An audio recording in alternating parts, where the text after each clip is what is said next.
अच्छा तो भैया हम भोजपुरी लोकगीत बिरहा गायक जितेंद्र सिंह मिर्जापुरी माँ विंध्यवासिनी के पावन सरजमी से एगो और बिरहा हम आप सबके बीच में भेजे जात हई। एकदम नया नया करंट मैटर। ई बिरहा बड़ा ही दर्दनाक और हृदय विदारक घटना हो। केकरे ऊपर भरोसा कैल जाओ। 12 जमाना 12 समय बिरहा में 4 लाइन भूमिका में भाव निकल गल बादू। तो कर गया पार हद को है कातिल सुनो, क्रूरता के समुंदर में गोता लगाए तो होगा परिणाम क्या उसको है ना खबर। बन गया पैर हम आज खंजर चुभाए तो लाखों सपने देखे थे जिसने कभी आज उससे ही खुद अपनी नजरें चुराए कि आह भरती कलम को सती है उसे कभी जितेंद्र कोई सच से पर्दा उठाए।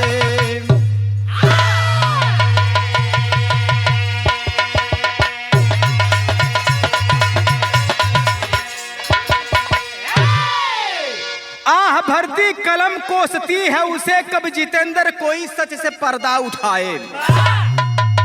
कैसे चोर के पकड़ल जाए, कैसे कातिल के पकड़ल जाए जब घर ही में कातिल बैठल हो। तो बिरहा में एक लाइन कव्वाली के टुकड़ा लग गल बात।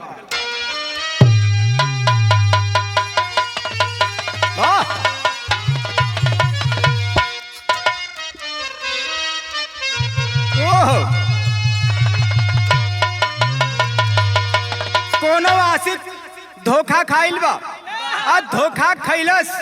पंकज नहीं है, यही पंकज बाबू नियर सच्चो कहत हुआ बेचारा बहुत परेशान रहल। एक दिन भेटा गल। अब भेटा गल तो वो अपने मासूका से कहत हो अपने दिल के दर्द कर बयां करत हो। कैसे कि दर बदर मुझको दिल से, अरे हाय दर बदर मुझको दिल से, अरे दगा दे गई दर बदर मुझको दिल से।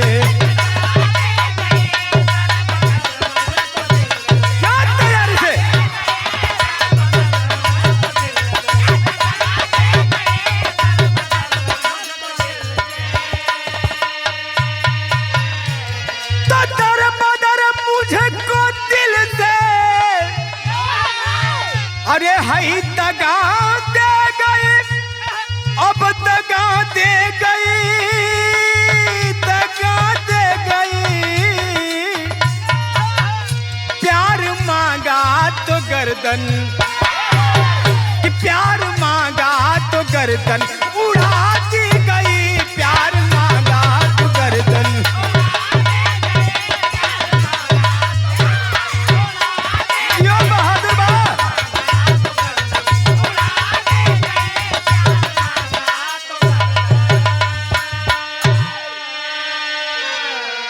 कव्वाली के टुकड़ा रहे लेकिन बिरहा में बड़ी सुंदर भाव लिखल गल।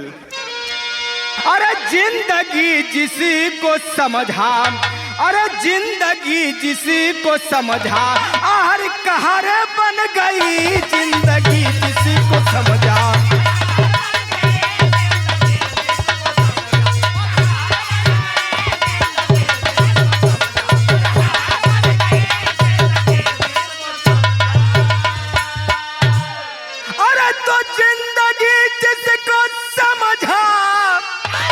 कहर बन गई और कहर बन गई रे कहर बन गई। तब प्यार की कश्ती डूबी, कि प्यार की कश्ती डूबी, जहर बन गई। प्यार की कश्ती डूबी,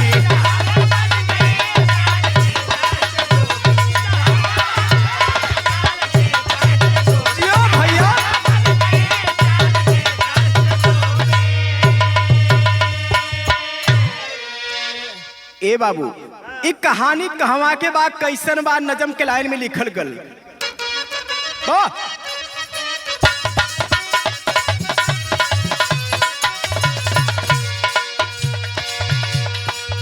ग्राम लकड़ाही जिला गया की दस्तान सुनो, ग्राम लकड़ाही जिला गया की दस्तान सुनो, यादव सुखदेव गुरुआ थाना की बयान सुनो।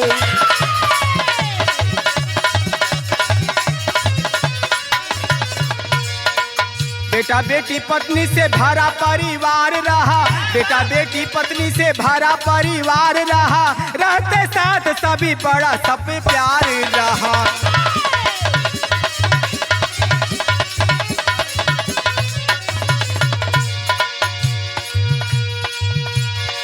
सुदिन अशोक के शादी का तब धराए हैं, सुदिन अशोक के शादी का तब धराए हैं, रेवती नाम की सुंदर पतोह लाए हैं।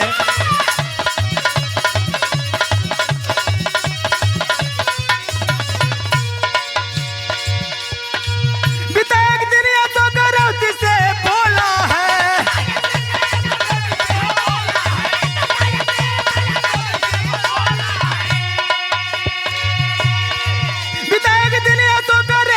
से बोला है, मिलके दोस्त से आता हूँ भेद खोला है।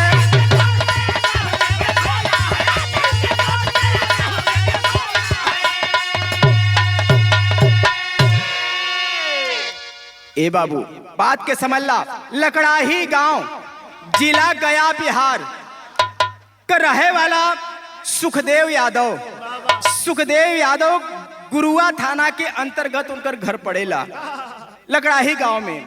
वहीं रहत हुअन अपने पूरे परिवार के साथ, लइका बच्चा मेहरारू सबके साथ वहीं रहत हुअन, अपन जिंदगी के बसर करत हुअन। उनकर एगो लइका बड़ रहे जेकर नाम अशोक बतावल गल। इंजीनियर रहल बेचारा, पढ़ल लिखल लड़का रहे। ओकर एगो रेवती नाम के लड़की से शादी कैलन, और शादी कई के जहिया घर में आइल ह तो वह दिन बीतल। एकरे बाद जब शाम भइल बा तो अशोक अपने पत्नी से रेवती से कहलस कि ऐसा है कि हम थोड़ा सा एगो जगह जात है अपने दोस्त से मिल के अभी थोड़ी देर में हम आवत ही। ये बतिया कही के अशोक घर से निकल गल, और घर से जब निकल गल बाबू तो बिरहा में तर्ज लग गल।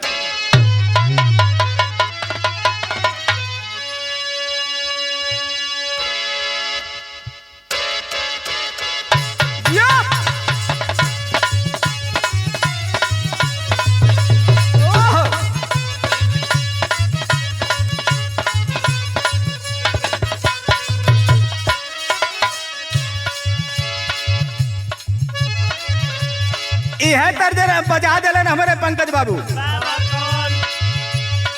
कोनो मेहरारू बड़ा फौज पानी बनौरे लहल, अब कोनो मंचला लइका जब देखला तो ओकरे रूप रंग के तो कहत हो, झुमका चूमेला झुमका चूमेला झुमका चूमेला, गोरे गोरे गलवा नथुनिया बवाल करेले।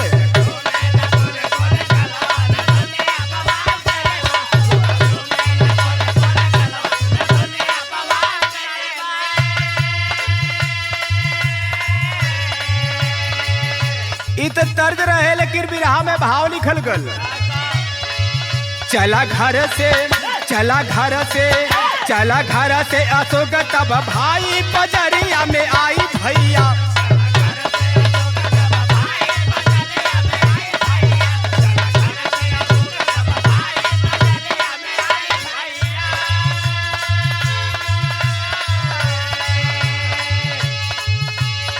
बीतल बारात घर लौटल न आई,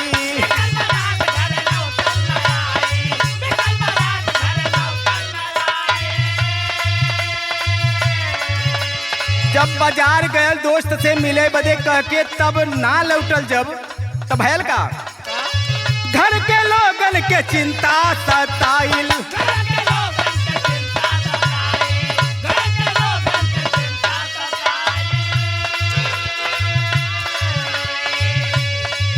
खोजे इहा उहा खोजे इहा उहा पूछे तब जाई गुदरिया में आई भैया।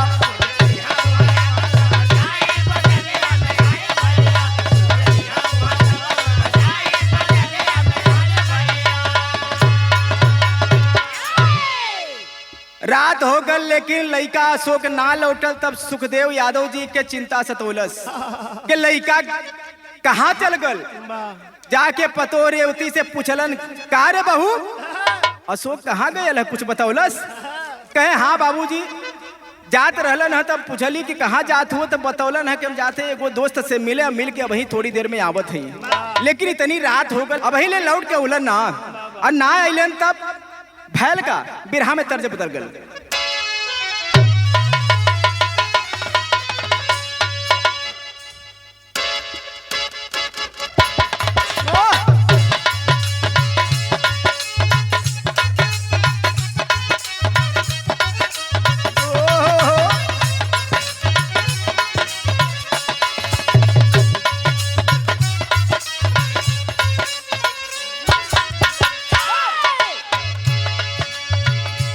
यह देखा हमारे मास्टर साहब संकेत देत हुअन, कोनो दुल्हन दगा दे गल, और जब धोखा दे दहलस तब भयल का बतावत हो दर्द आपन।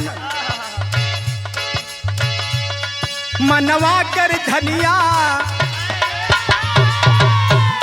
कि बनवा कर धनिया, धनिया दगा मुखो दे गई।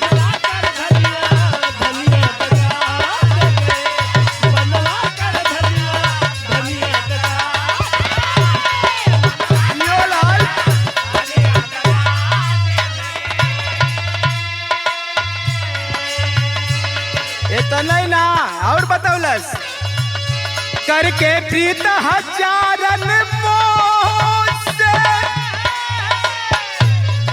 करके प्रीत हजारन मोह से हमके आगे ले गई रे, बनवा कर धनिया मोह को दगा दे के ले गई।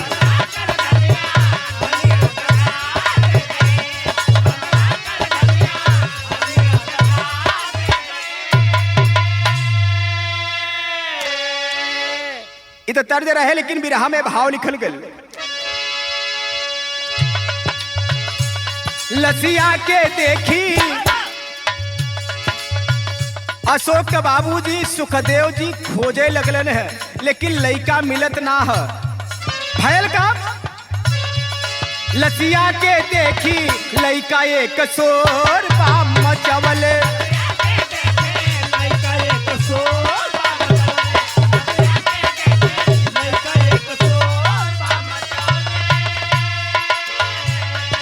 सुखदेव जी जाके जब अशोक के लसिया पवले, लसिया के देखी लइका एक सोर बाम मचवले।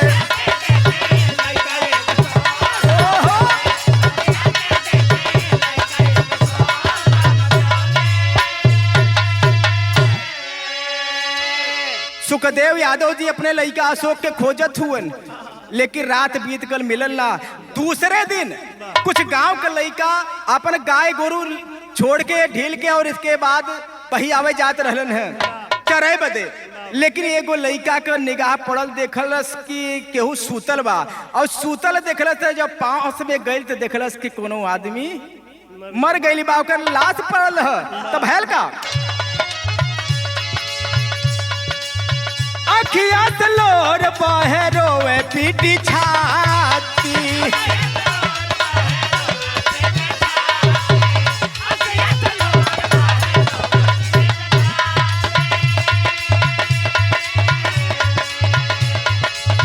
जे हो मुअवलत हमार लूट लिहले थाती। बाबू सुखदेव जी सोचत हुआ देख के बेटवा के लाश, लाश उठा के बेटा जी तब अपने घर उलाए। लसिया के देखी, लसिया के देखी लइका एक सोहर बाम मचवल।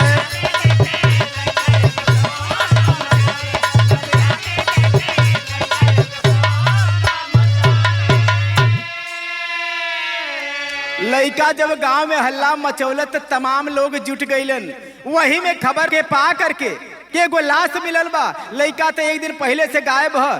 अशोक के बाबूजी सुखदेव यादव जी पहुंचलन, वहां देखलन तो पहचान गइलन की तो हमार लइका अशोक है। लेकिन घर से दोस्त से मिले चलल रहे, लेकिन यहाँ कैसे मर गइली, का भइल एकरे साथ। लेकिन देखा तुवन तो ओकर गर्दनवा मरोड़ दे रहल को। जब देखले ना तो छाती पीट के अपने लड़का के गोद में उठा के रोवत हुवन और उठा के लड़का के कांधे पर लाद करके और घर की ओर चलन है। और जब घरे अइलन है बाबू तो बिरहा में टेरी में भाव लिखल गल।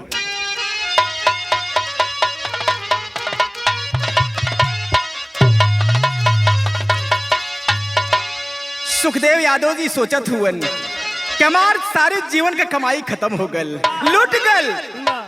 अरे जोगावल तो जोगावल हमारो थाती लूट गईल।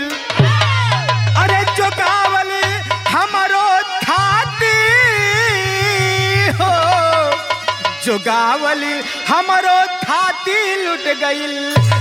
तो सुगना छोड़ी कार के कहवाया जब पराई।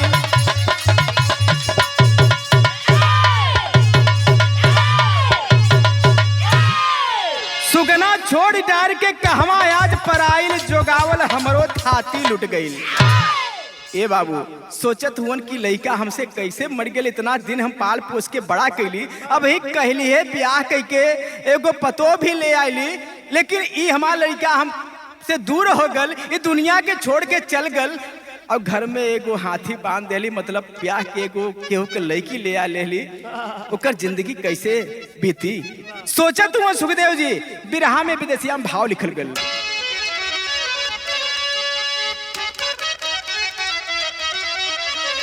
त गौआ का लोग जूटे और देखे सब लसिया हो। अरे बाबू सुख देवा हवा पहुँचे ते ही घरी।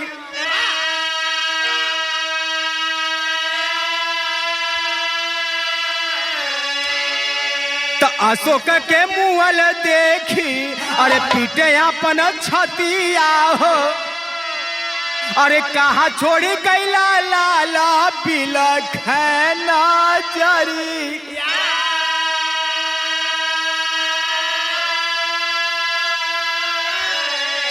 तो खबर के पाई पुलिस पहुँचल वही छनावा हो। और कैसे भइल मौत सबसे पूछे हो अनरिया।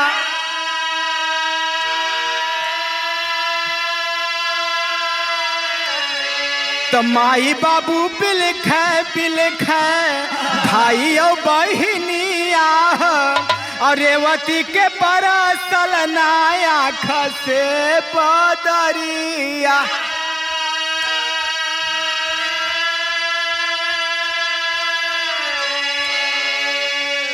ए बाबू ए दुख के घड़ी में जेने बाप का जवान लड़का शादीशुदा लड़का मर जाए बाबू, तो वो बाबू का हालत का हुई। सुखदेव यादव जी रोवत हुवन, पूरा उनकर घर कर लोग रोवत हुवन, लड़का बच्चा, लेकिन गांव जवार के लोग जुट के रोवत हुवन। लेकिन जोन एक दिन पहले बियाह के पतोहिया लेके आयल हुवन, रेवती जोने के नाम है, ओकरे आंख से आंसू ना बहत हो। पुलिस जब खबर के पा के दरवाजे पर पहुंचल बा कि अशोक का कत्ल हो गईल बा, वहां जब पहुंचल छानबीन करे लागल। छानबीन करत हो, सब रोवत हो, लेकिन वो आराम से बैठल फोन पर बतियावत हो केहू से। अब फोन पर बतियावत रहल तो पुलिस के शंका भइल, और शंका भइल तो बिरहा में तर्ज बदल गल।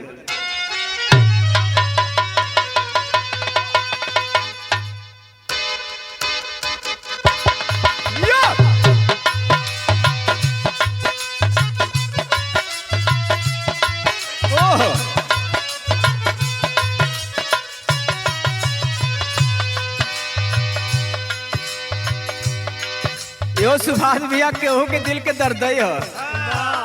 बारे लड़की धोखा दे दहलस, और धोखा पौलस जब लड़का तो अपने दिल के दर्द के बया करत हो, कहत हो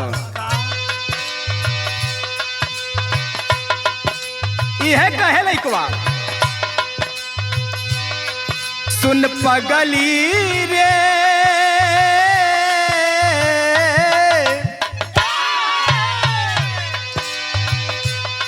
सुन पगली रे, पागल कहेला जमाना।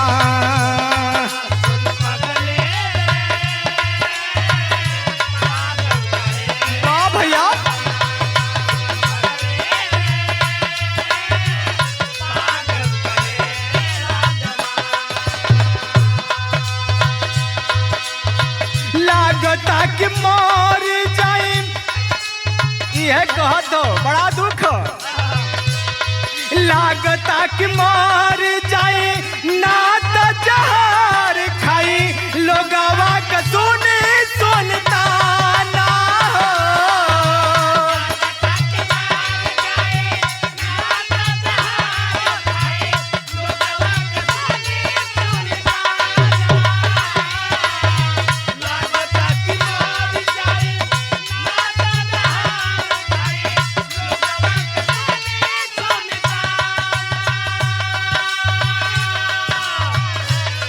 सुन पगली रे पागल कहेला जमाना,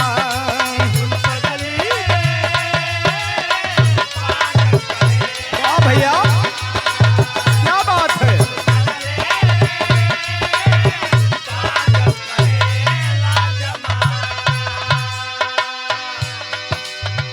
जब दुल्हनिया के पोलवलन पुलिस वाले और ओकरे दशा के देखलन है कि सारा घर परिवार गांव जवार जुट के अशोक के मुहला पर ओकरे कत्ल भइला पर रोवत हो, दुखी हो, लेकिन जोन कल ब्याह के ओकरे लुगाई बन के ओकरे पत्नी बन के रेवती आयल बा, ओकरे आंख से आंसू ना गिरत हो। केहू से फोन लगा के फोन पर बतियावत हो, पुलिस के तुरंत शंका हो गल, शंका हो गल तो भयल काम शंका भइल बा,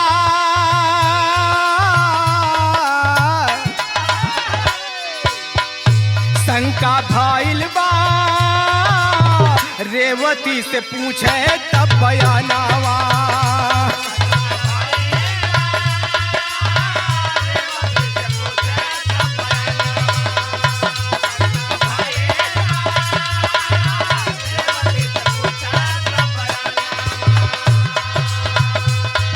क्या पूछत हुअन, कैसे कमुअले अशोक अरे देव बताई, तब पुलिस पूछे आखिया दिखाई हो। शंका भइल बा, रेवती से पूछे तब बयानावा।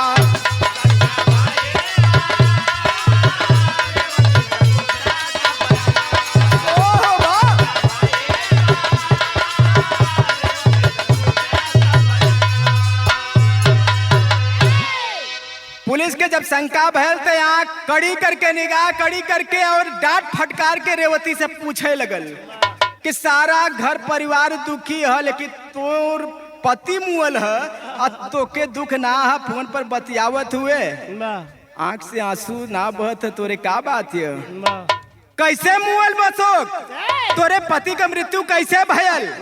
जब फटकार लगौल साथ में लेडीज पुलिस रहल, दो थबरा बजौलत गाल पर जब तो लगल न सच बुकल बतावलस का बदौलत बाबू।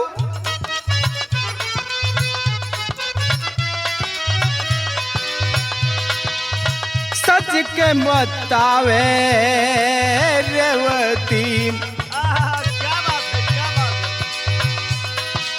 सच के बतावे रेवती, हम ही मरवाली और उपेंद्र के प्यार में हम कत्ल करवाली। यो भैया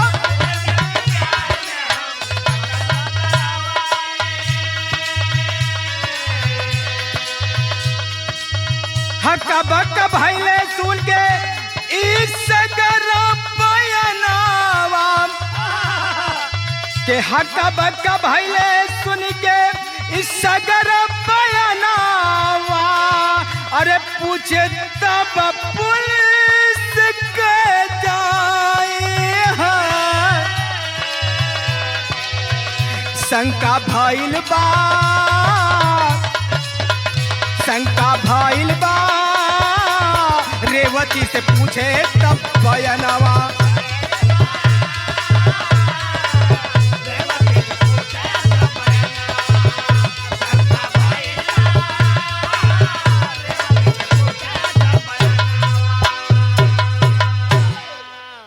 जब कड़ाई से पुलिस वाले पूछे लगलन रेवती से, तो रेवती अशोक के दुल्हन से तो बतौलस कि साहब मारा मत, हम सब बतावत ही। बतावलत के साहब ये हमारे पति का मौसी का लड़का उपेंद्र यादव हुवन और हमारे नैहर के पड़ोस में ही रहेलन और उनसे हमार शादी के पहले ही प्रेम रहल और यही से वो अगुवाई कह के अगुआ बन के हमार शादी अपने मौसी के लड़का अशोक से करा देहलन कि अशोक से करा दे तो अशोक हमार बड़ भाई हुवन और ई चली वहाँ ब्याह के तो हमार भौजाई रही और हमें आवे जाए में कोनो दिक्कत ना रही, केहू शंका ना करी। अब भेंट हमेशा रेवती से हमार हुवल करी। यही के वजह से उपेंद्र हमार प्रेमी और हमारे पति अशोक का जो मौसेरा भाई हुवन वो हमार शादी अगुवाई कह के इनके अशोक के साथ करा देहलन। लेकिन साहब हम उनसे प्रेम करीले और जब उपेंद्र के ही इच्छा ना रहे कि हम अशोक के साथ रही, हमके केहू हाथ लगावे, यही बदे फोन पर हम दोनों प्लान बनौली है और प्लान बना के अपने पति के हम ही मरौली है। ये बतिया के जब वहां जुटल बैठल लोग सुनलन है बाबू तो धिक्कारे लगल पारे पापिन तोरे जैसे पापी कहाँ है रे से मलिहन। अपने कल ही ब्याह के अली और आज अपने मांग का सिंदूर अपने हाथ से धुआ देली। लोग धिक्कारत हुवन थूकत हुवन रेवती के करतूत पर।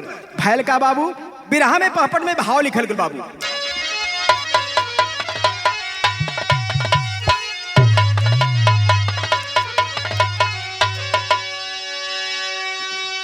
जब उपेंद्र का नाम लहलस रेवती तब पुलिस वाले पूछे लगलन है। का पूछलन? तब उपेंद्र, अरे उपेंद्र है कौन? पुलिस तब पूछे सगरी बतिया के। अरे उपेंद्र है कौन? पुलिस तब पूछे सगरी बतिया के। और जरा बता दो हमको भी कातिल पापी घतिया के।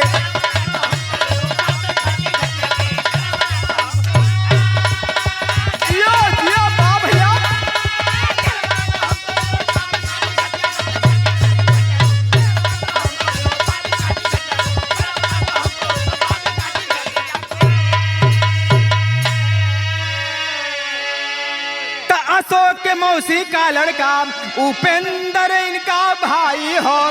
अब प्रेम किया शादी से पहले रेवती तब बताई हो। अरे वो है तो शादी करवले बताई गहरी पतिया के। अरे वो है तो शादी करवले बताई गहरी पतिया के। और जरा बता दो हमको भी वो कातिल पापी घतिया के। डांट के पूछे लगलन कि वो घाती कहाँ रहेला, कहाँ मिली। सारा दर ठिकान रेवती बतौलत है उपेंद्र के। और जब उपेंद्र का पता बतौलत है तब पुलिस वाले कुछ ओके खोज में लग गलन है। और जब खोजे लगलन है तब भैल का बिरहा में आल्हा में भाव लिखल गल।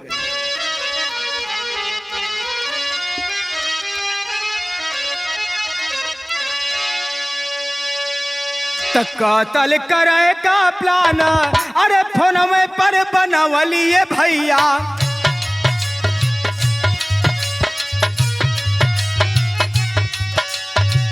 यार संग मिलके दहली पाती के मुआ।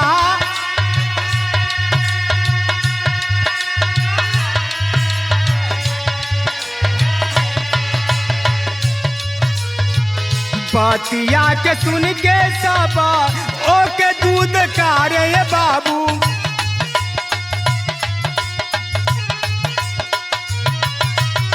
लाजिया न लाग दहली इज्जत गवा।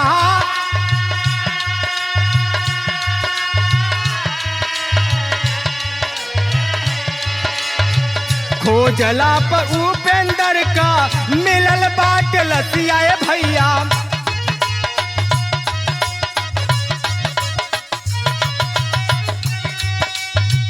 चौकी गैले सब ही गैले बाबू घबरा।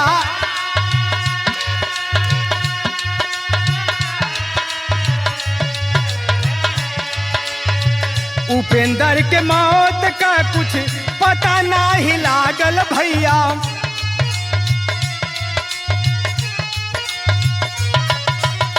खोज कातिल पुलिस इहा उहा जा।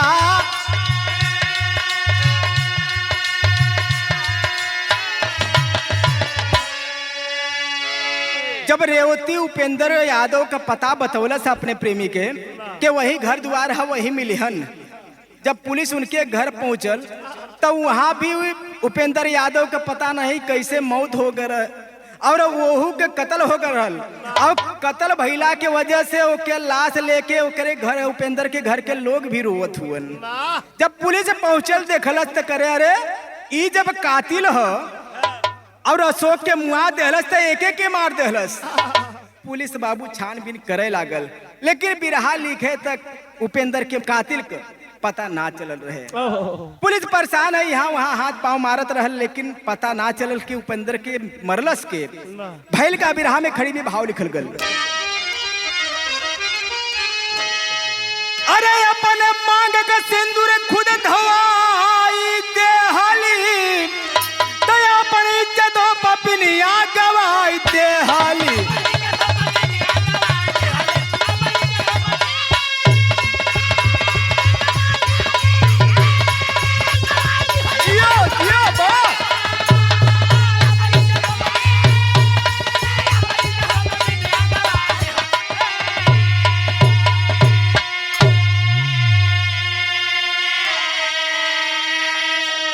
पकड़ के रेवती को पुलिस ले गई है अपने साथ और जेल में डाली नागिन को अब धुआ गई है माथे। अरे हाथ में खून कम आदि अपने लगाई ले हली तो अपनी इज्जतों पपनिया गवाई दे।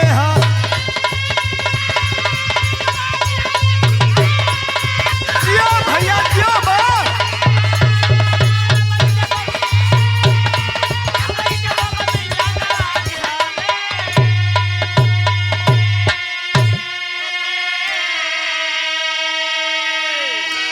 कैसे भरोसा के करे ऊपर करबा, मेहरारू के औरत के आपन अर्धांगनी लोग कहेला कि केहू सहारा ना दे तो हमार मेहरारू तो है ना, हमारे साथ रही ना, सुख दुख में शामिल रही। यही से आदमी औरत का ब्याह होला। लेकिन साइकिल के दो चक्का है लेकिन एगो चक्का अपने हाथ ही पंचर कर देत हुवन, का कहबा। तो यही से बतावल गल केहू ऊपर भरोसा करे के ना है। स्वर्गीय बुल्लू गुरुजी बतावलन कि जगतिया में कोई नहीं अपना, बनले का सार पहनोई हो जगतिया में कोई नहीं। आखिरी लाइन में बतावल गल,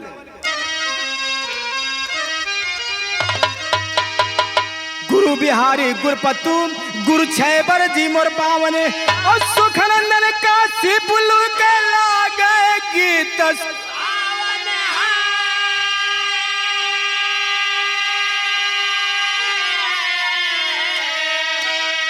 जोगावल हमरो थाती लुट गयल, अरे जोगावल हमरो थाती लुट गयल। अरे ठाकुर जितेंद्र बा दुनिया के समझावल जोगावल।